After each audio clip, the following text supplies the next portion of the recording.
Welcome to the Real Estate Pros of Houston podcast, where host Mark Zachary talks to high-producing real estate agents in the Houston area about their story and what makes them so successful. Each episode, our guests will tell you what they're doing that works and what makes them so successful, as well as insights that will help you take your business to the next level. Now, here's Mark delivering a true real estate pro of Houston. Hey everybody, Mark Zachary with Next Step Home Loans, and we are on the Real Estate Pros of Houston podcast. And today we have a special guest, and I've known him for a little while, and he's a great guy. Lives down in the Katy area or services the Katy area. And actually, we'll ask what area you serve, but because I'm sure it's just about everywhere. But Bob has been in the business a long time. And we're really, really excited to have him today. So, Bob, welcome to Real Estate Pros of Houston. Thank you, sir. Looking forward to it. Yeah. So, you know what? I always like to start with, tell me your story. Tell me a little bit about your family, because what we want to do is give exposure to the top agents in the city of Houston. And we want them to know you not only professionally, but personally. Somebody that doesn't connect with someone else may connect with you because of some common interests. So don't just tell us your business. We want to know about you as a person, hobbies, things like that. Okay. All right. Native Houstonian and 67 years old. So a long time native Houstonian. You've seen some changes around here. Lots of changes. Out here where I live now, I live out off of Cypress, was probably just woods when I was growing up. Yeah. So long time Houston resident. Been married for everything happened to me in the 80s. I got married in the 80s. I bought my house in the 80s. I've gotten real estate in the 80s. So everything in my life is in the 30-year period. So well, I love the 80s. That was the time I grew up. So I love the 80s. Yeah. So I bring that up because I got married to my lovely wife Rosa in 86. Had a couple of kids within the first 6 or 7 years of being married, so they're adults now. So Luis is 28 and Lauren is 35, and they both live in Austin. Okay. We go to Austin quite often. Matter of fact, we'll just a little real estate biz here. So I ended up joining the Austin Board of Realtors so that I could help my daughter buy a house there. Is that right? Yeah. And so, and actually helped her best friend buy a house there too. So I operate both in Houston and a little bit in Austin. Okay. But both kids are in Austin. We visit them quite often. As I said, my wife and I have been married 36 years now. Kids are in the late 20s and early 30s. We've been in our house, so we've lived off of in the West Houston / Katy area for 87, so 36 years there. You still live in the same house? We live in the same house. I call myself. Oh my gosh! Yeah, I call myself the anti-real estate agent because I still live in the same house that I originally bought my first house, and I like the house. It's paid for, and yeah. Well, I always say, don't worry about the rate because you're never going to pay it off. You're never going to be there 30 years. Well, now I have to stop saying that.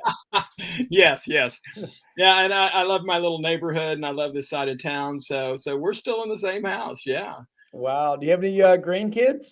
No grandkids. Grandkids. Daughter's trying, but hasn't produced yet.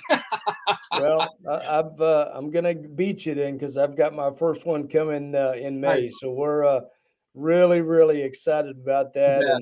And we would be ecstatic. Yeah. I always hear that the grandkids are more fun than your kids, and I'm like, well, I had a pretty good time with my kids, so this ought to be interesting.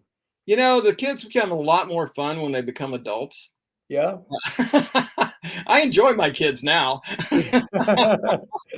Well, that's another podcast. We can take another podcast and just talk about some of those experiences. Sure, you bet. Yeah. So go ahead. No, I was going to say, a little bit more about me, hobbies. My wife and I turned into art collectors, so we have quite the art collection. Our house is basically an art gallery now. And Paintings or what kind of art? primarily paintings, but a lot of photography because I'm a photographer myself. That's my hobby and passion. Yep. So enjoy doing photography and sharing that with the world too. If people look me up on Facebook, they'll see lots of great photography and interesting photography. Yeah. So do you focus on any particular, um, do you call it genre or whatever? Or do you Uh, take, Really, it's really a mixed bag, but we travel a lot, so there's a lot of travel photography, and I think it sounds braggadocious, but it's not meant to be. I think I have a really good eye, so I can find unusual things and in things that people that might think they're mundane, but I find unusual things that by cropping or just having a good eye and framing is actually a better word than cropping. yeah. Framing it turns into something totally different than what the normal person would see.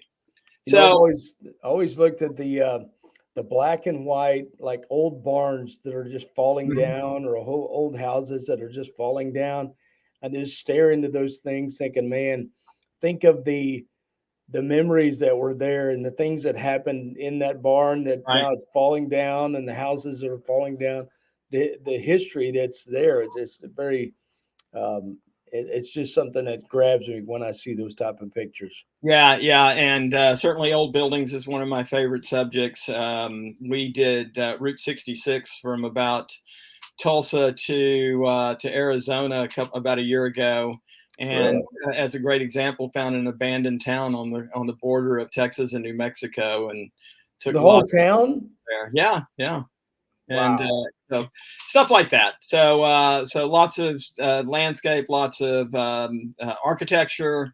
It just yeah, whatever grabs me. Yeah. Yeah, quite a mix though. Man, I bet that what is fun. Did you do how long have you been doing this? Did you do it in college as well? Didn't do it in college. My dad was I call him a collector, meaning he collected cameras, he collected guns, he collected stuff like that. And I say that because his collecting of cameras got me interested in photography. He wasn't a great photographer. I think I'm a much better photographer than him, but he's the one that phased me into it. And my daughter actually inherited that love also, so she does a lot of photography and took photography in college. Very So good. been doing it my whole adult life anyway. Yeah, yeah. Well, so tell me a little bit about your business side of everything. Well, in our little heading where it says top producing agent Keller Williams Premier, I almost put the OG of Keller Williams Premier. Yeah. Uh, I have been in business since 1990. So this is my 33rd year I'm starting. So long Wow. time. Started with a little mom and pop shop and changed to Keller Williams about 4 years later. So I've also been with Keller Williams for 29 of those 32 years, 33 years. Wow, man, you don't find that very often. Not often at all. And just like me being in my same house, I'm a creature of habit and don't make changes. So Okay, do you have a 1985 car? no, I like a newer car. I do have a picture of my old Lincoln Continental that was one of my first real estate cars. Oh boy, I bet those things were as long as a train. I I used remember to say seeing them. I could fit 7 or 8 dead bodies in the trunk of my car.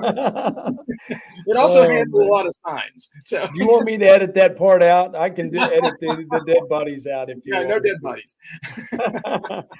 Okay, so in the business for you, go ahead and with this Yeah, story. This is great. so 29 years with Keller Williams. Uh, Always been in the top 2 or 3% of the industry. So have always done well. During the height of the 2000s, pre 2008, before the crash, Yeah.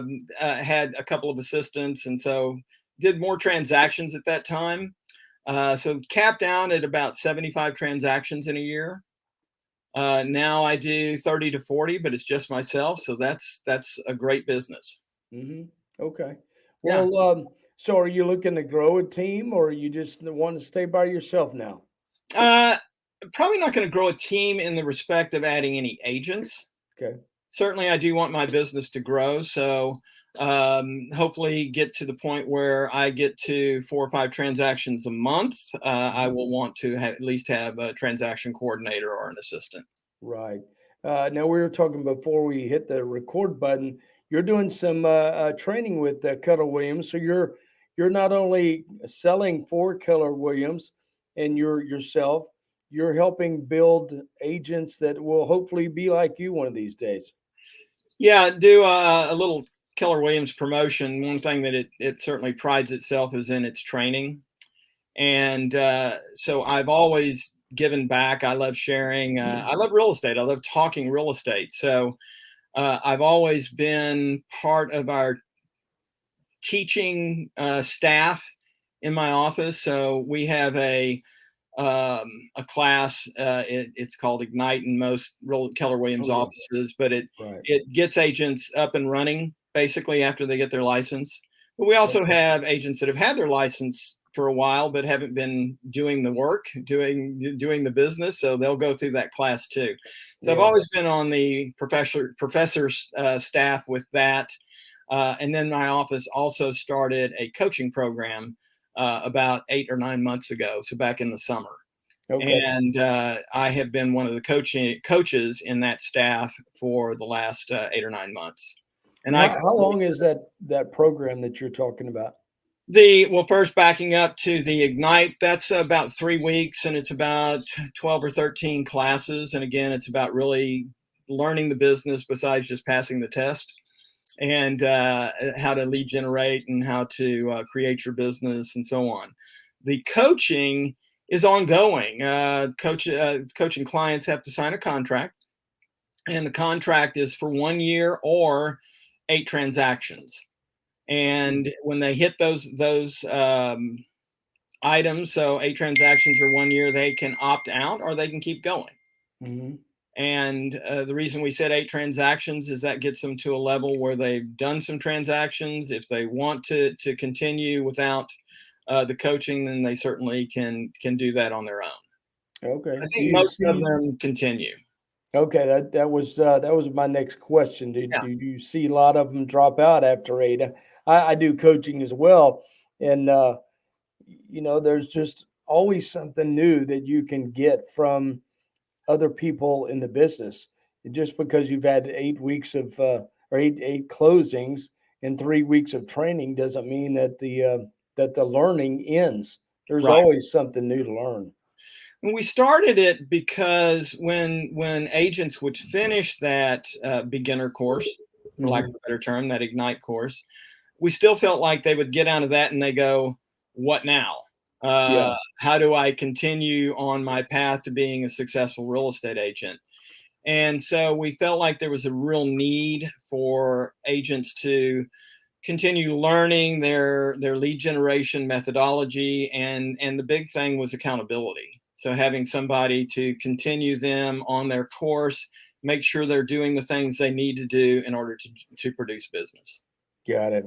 Yeah, lead generation. I think I don't know. There's just a lot of people just don't have a plan of what they want to make, and so they don't have a plan on what they need to do on Monday and how many calls they need to make. And so that's great coaching if you're doing that. I mean, we know exactly what we're doing on Monday, Tuesday, Wednesday, and Thursday. It's Monday, we're calling our agents to see how the weekend went. Tuesdays, we're calling everybody that's in the pipeline to make sure they're updated. Wednesdays is our database calls. Thursdays is our day to call everybody that's pre-approved before they go out, and making sure that they don't need anything from us. But if you don't have a plan, I teach a class. It's called the 5 Reasons Agents Fail, and why you won't be one of them if you do these things.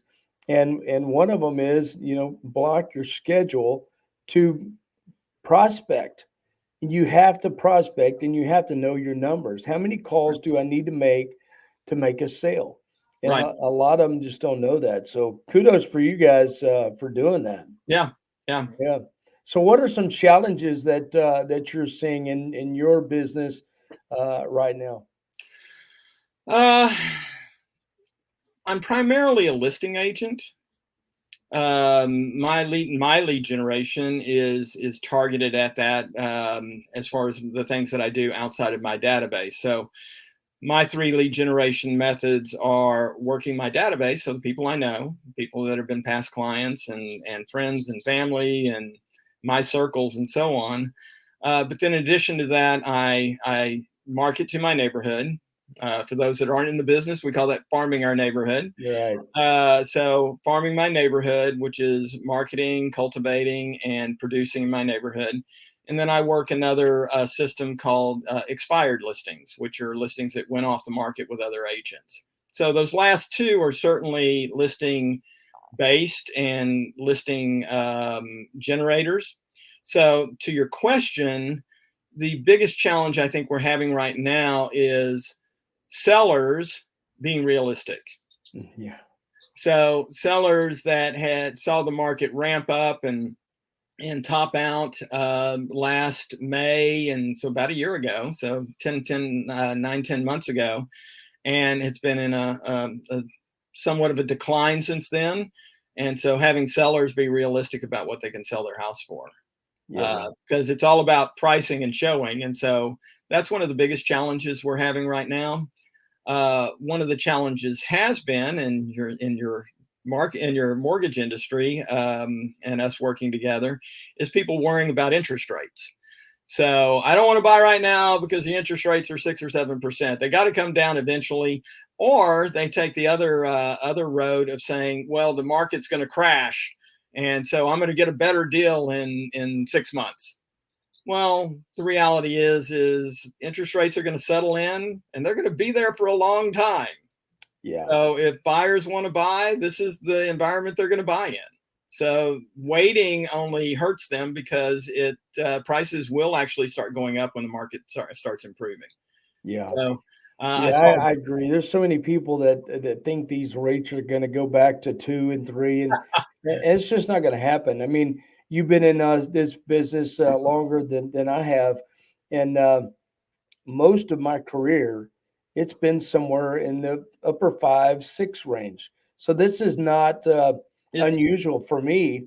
And I hear a lot of these people saying, "Well, when are we going to get back to a normal market?" I'm like, "This is a normal market." exactly. What was happening in 2019 and 20 and 21 was not normal. Right. And so, I think it's a lot of people that were fairly new to the business, and they got in during that hair on fire time frame. And it's normal for rates to be upper 5s, 6s, and I just don't. If you're waiting for them to be back down to 2 or 3, you're going to be waiting a long time, because those were artificially lowered and kept low because the federal government was buying mortgage-backed securities like crazy during COVID. Right. And so that's just not going to happen. Now, the good thing is FHA just announced the reduction of mortgage insurance, and that equates to about a half point reduction in someone's rate. So that's a big deal for FHA buyers. Yeah, that'll help us qualify more people. Right. So you mentioned earlier about your database and the people that you've worked with in the past. Walk me through, how do you do that? What's your game plan to keep those people engaged? So there certainly is a system. Mine's not quite like yours, where it's a day-to-day thing. It's more of a month-to-month thing. And what I mean by that is they're all planned out as far as how many contacts that I'm going to make, what kind of contacts I'm going to make, and so on, over actually a year. So for instance, I'm going to make at least 1 call every quarter to everybody in my database. So you're basically doing the same thing I do. I call 2 letters of the alphabet every week, and so that allows me to make 4 phone calls to those past clients. Yeah, and that's one of the things we teach in our coaching is that letter system. Yeah. ABC 1, 2, 3. It's pretty. Yeah, first letter set is A and W. Yeah, for us anyway. Yeah. Except, So when you get the week there that you have a lot of or X falls into the week that you're calling, there's not as many calls that week because you don't have many X's in your backlog. yeah, the system that we use is it's called DTD2, which means call the database twice, 2 letters basically every week. Okay. And so we mix and match those letters. So it's not A and B, C and D. It's A and W. It's B and E. So we mix Okay. and match them. So we have about the same percentage every week. So it's Gotcha. around 8 to 10% by mixing and matching them.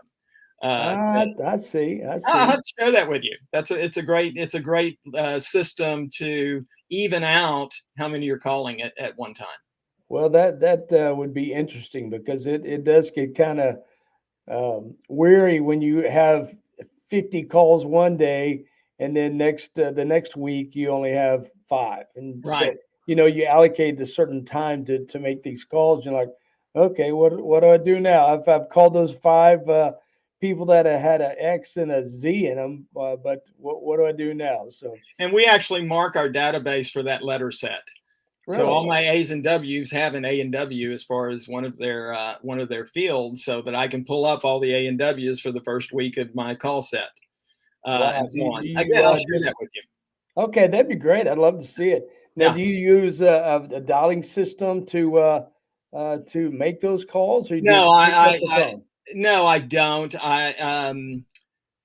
Number one, well, no, just the answer is no. Okay. No, I dial them all. So, and I can get through them in a week's time. I have about 600 people in my database, so it's about 60 a week. So how many is that? That's 10 a day. Yeah, So I yeah, can do that when I'm in my quarterly calls.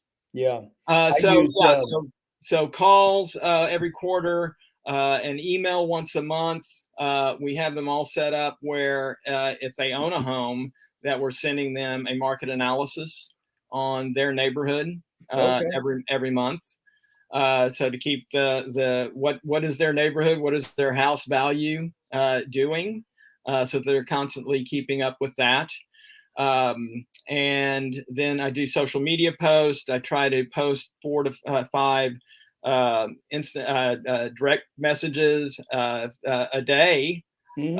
4 to 5 Facebook messages a day, and that's 2 individuals or responding to people on an individual level. 4 to 5 calls a day and 4 to 5 emails a day. So I'm trying to do about 20 touches a day. Yeah, and you do all that yourself. I do. I do. Wow, you're a busy man. It's all about allocating your time. I think I've got a guy that I visit with a lot. And he said, "Man, the key is just showing up. Just show up to work." And there's a lot of people that don't show up. I would be willing to bet you probably have a pretty tight schedule, and you know when you're going to be making these calls, and I do. and they've got to be done. That's just part of your deal. And that kind of leads me into my next question. Or do you have any other challenges that you want to mention? No, I think that's it. I think we're seeing or I shouldn't even say I think, I'm seeing a nice burst of activity. So I think Yes. people are getting over or realizing that they can't wait. If they want to buy a house, they just got to buy a house. There's no reason to wait. And I was showing houses to a client this past week, and we had 8 houses, 3 went pending while we were showing. So it certainly is ticking up. Yeah. So that's and so I won't call that a challenge. It has been a challenge, but now I'm seeing that the business might be actually getting back to normal. I agree with you. The pre-approval request has really gone up in the last 2 to 3 weeks, and I think you're right that there's finally saying, hey, this may be what it's going to be for a while.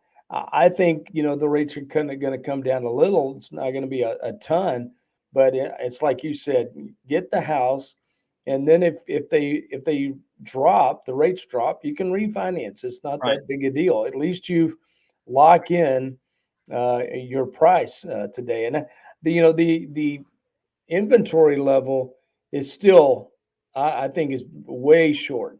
And if all these people decide to start getting back into the game right now, you're going to have another deal where you have multiple offers, more and more like that, and then there goes the prices as well.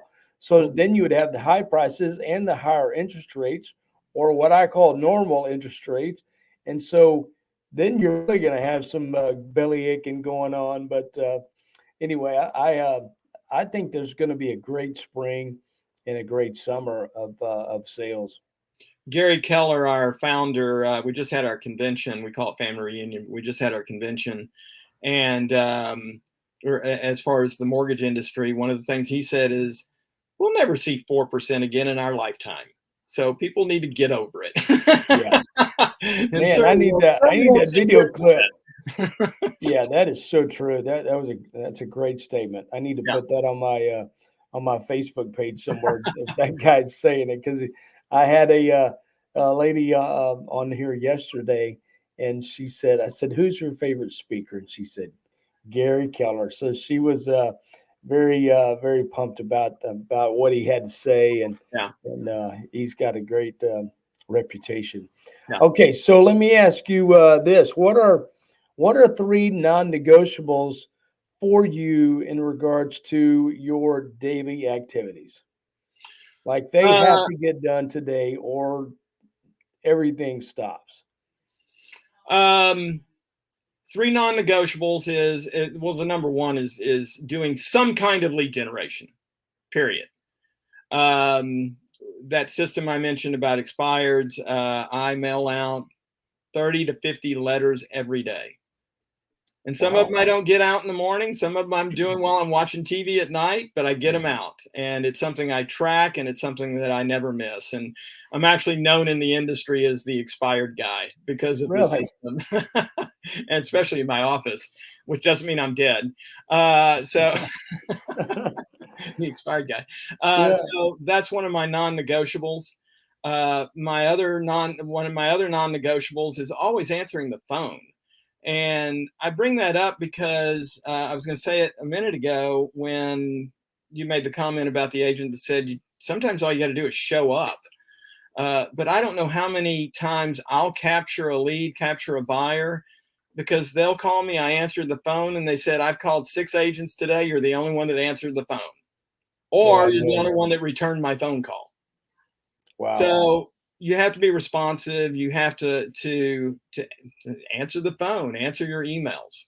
Yeah, and I'll stop you for just a second. I want number 2 and 3, but there's I think there's something like 50,000 agents between Conroe and Galveston, and 50% of those I heard did 0 or 1 transaction in the last 12 months. So I would bet a lot of the people that you're calling, or not you, but somebody may be calling, there's a good chance you're probably calling a part-timer, somebody that has a full-time job somewhere, and they can't return your call until they get out of traffic at 5:30 or 6 o'clock at night. So I don't know. I don't want to paint with a real wide brush, but I would be willing to bet that's part of it. Yeah. Number 3, let me think here. Those are the biggies. And this is kind of, I don't know whether this is actually a non-negotiable, but I always have a good attitude. I always I enjoy people. I have a great conversation. And so you'll never see me get on the case of somebody that made a low offer. I don't burn any bridges, and I try to make every relationship work, even if it's somebody that doesn't have the same viewpoints as me. I can get along with everybody, and I will always have that. And I think that's why I've been a good real estate agent. Yeah, I said 50,000 agents. This is a big industry, but a very small industry. Your name can get a really bad reputation in a short period of time, and then they're like, "Oh God, there's Bobby Sue over there, and I am not taking an offer from her or him because it just goes sideways all the time." So yeah, I know you have a great reputation, and it's well known in the industry. So, did you ever have a time, Bob, that you're like, man, I just don't want to do this anymore. I'm going to try something else. Uh, Certainly my wife was encouraging that back in the 2008, 2009 era. So again, being in the business as long as I have, I've seen all the ups and downs for the last 30 years. And it was a real struggle back then, and it was a hard time making a living because everybody was struggling with that. Yeah. So that's about the only time I get asked, because of my age and my longevity, I get asked pretty often these days, well, when are you going to quit, Bob? When are you going, or have you thought about retiring? And my answer to that is, I love what I do. I really feel like I found my niche when I found real estate, and I love working with people, and I love what I do. And until my health goes bad, I can't see retiring. Yeah. So yeah, not anytime recently, Okay. where I said it's time to get out. Yeah. Okay. Well, you answered one of my questions that was coming up about when do you want to walk away from this, and if you enjoy what you're doing, why would you want to do it? Why would you want to walk away if you really enjoy what you do? So Right. you took one of my questions away there. So what would you do differently, uh, knowing what you know now? What would you do differently that you may have done something in the past, you're like, man, I wish I wouldn't have done that, or I think what I could have been more efficient in this for a period of time. Is there anything that you would do differently? Well, I've highlighted that I try to do a really good job with my database, and I'm emphasizing that because it certainly has been one of my weak points over the years. That haven't stayed in touch as well as I should have. Let people fall through the cracks, and there's no worse feeling than when you hear about somebody that was a past Yeah, client or a family member that went and used another real estate agent. that's like a kick in the gut, isn't it? Yeah, you bet. And Yeah, so I've tried to improve that and tried to get back into mastering that. I think that that's one of the failure points for a lot of real estate agents is, and I shouldn't even say I know that's one of the failure points for a lot of real estate agents that right, don't do that. right. I've seen this statistic throughout my career, but again, just watching Gary Keller recently, it's like 17% of all agents, I mean, all buyers use an agent that they had used in the past.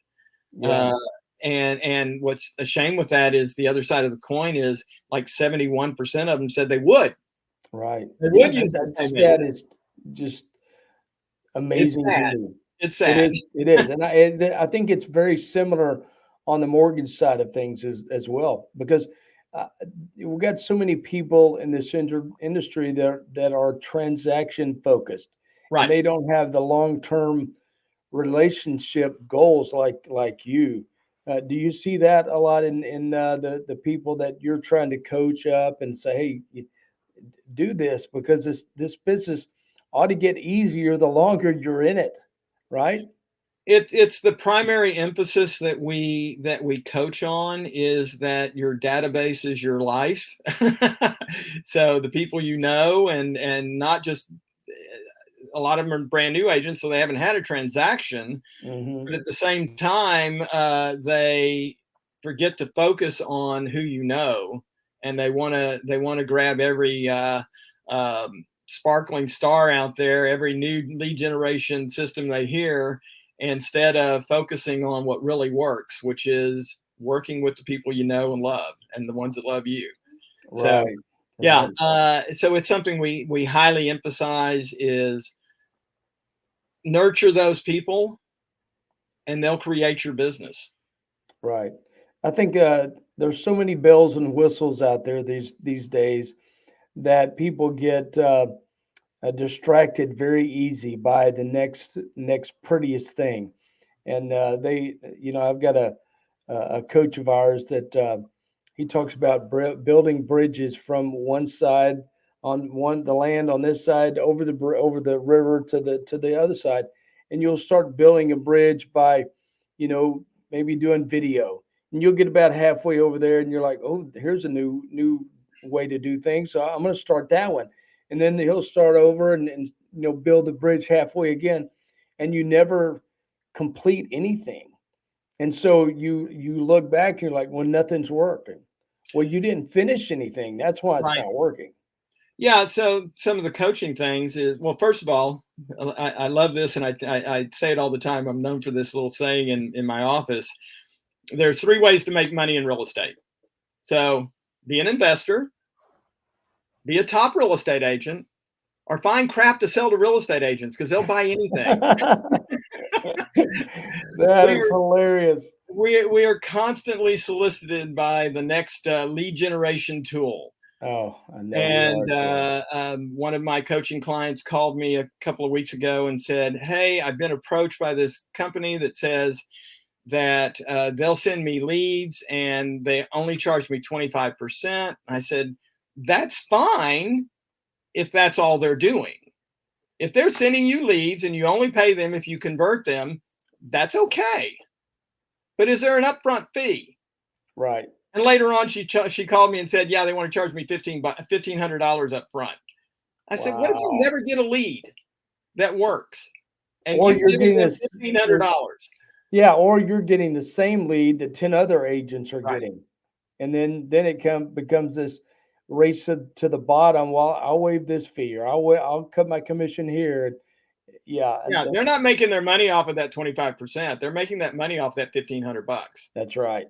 That's exactly right. Yeah. Well, do you have a time where you go away during the year, maybe once a quarter, once a year, to just rethink about your business and rethink about what you're going to do this next year to get ready for it, and just plan out what your next steps are? I do my personal business planning in October. And the reason I do it in October is we also have a theory that everything you're doing produces 90 days away. Yes. So if I'm planning in October what I'm going to start doing in January, or what any kind of changes I'm making, or my systems that I want to implement next year, then October is the perfect time.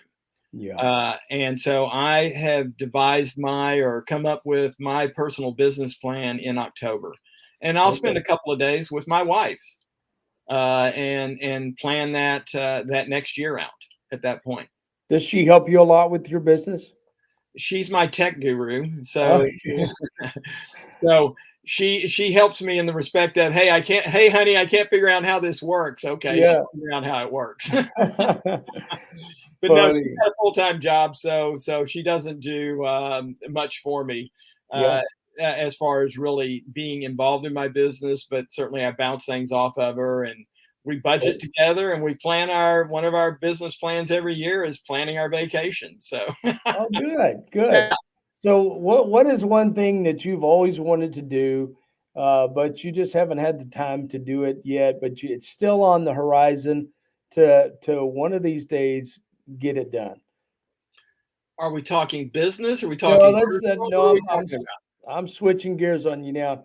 Personally, what do you want to do? I've had a guy say, man, I've always wanted to go get my pilot's license, or man, I want to go skydiving. And so what is something that you personally would love to do that you always wanted to, but just haven't done it yet?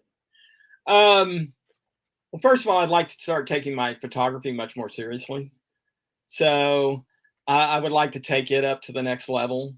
So maybe get a little better equipment, but also really take my photographs and print them, produce them, and possibly sell them. Take that to maybe a retirement activity or something to do when I do want to get out of real estate. But to go along with that, I would love to just take a really meandering cross-country trip across the country.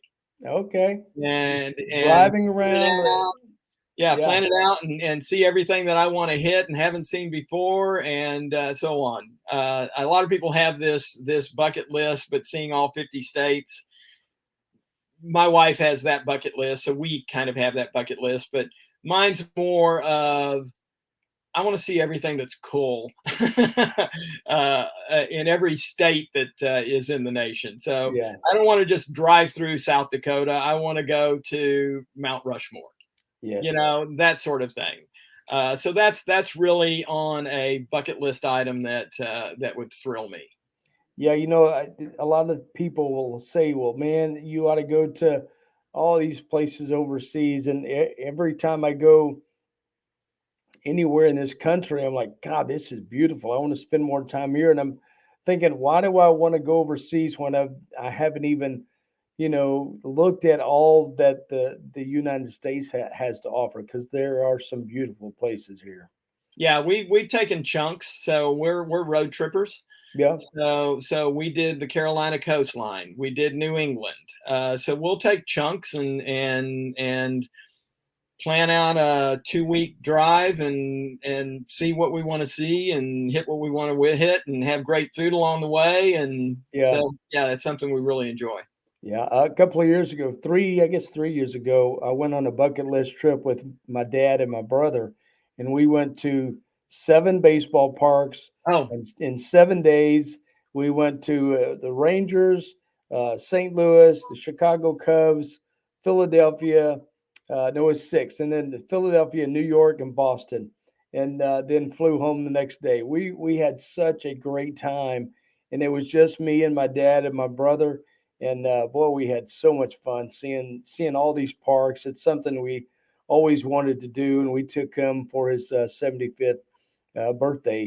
nice. So it was Yeah. a lot of fun. So, Yeah, all right. I've been to Yankee Stadium and Fenway Park, so yeah, I get it. Oh man, there was nothing like.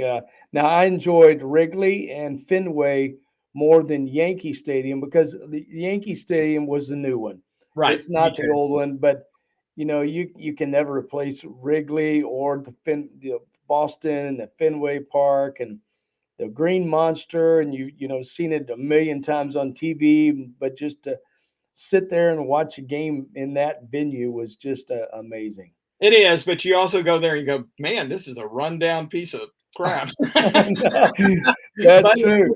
but it's still nostalgic. Yeah, I think they paint that thing every few weeks because it is so run down. But Yeah, it looks good from afar. But when you could get close, it's like, wow, is this thing going to stand up? But yeah, yeah, you're exactly right. So, yeah, yeah. all right, Bob, I told you that 30 minutes would definitely fly by when you get to talking like this.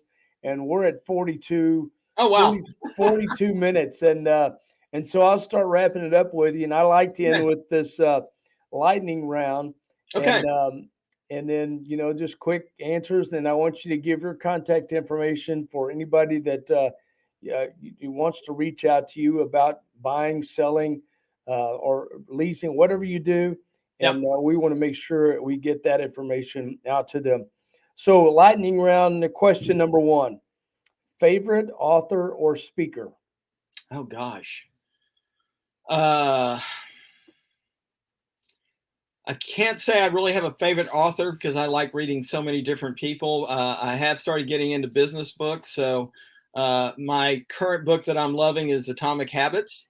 Yes, I've read that. Yeah, so I'm reading that, and I'm actually teaching on it in our coaching program tomorrow. Is that James? So Is James Clear? I think. And that. yes, that's Yes. exactly right.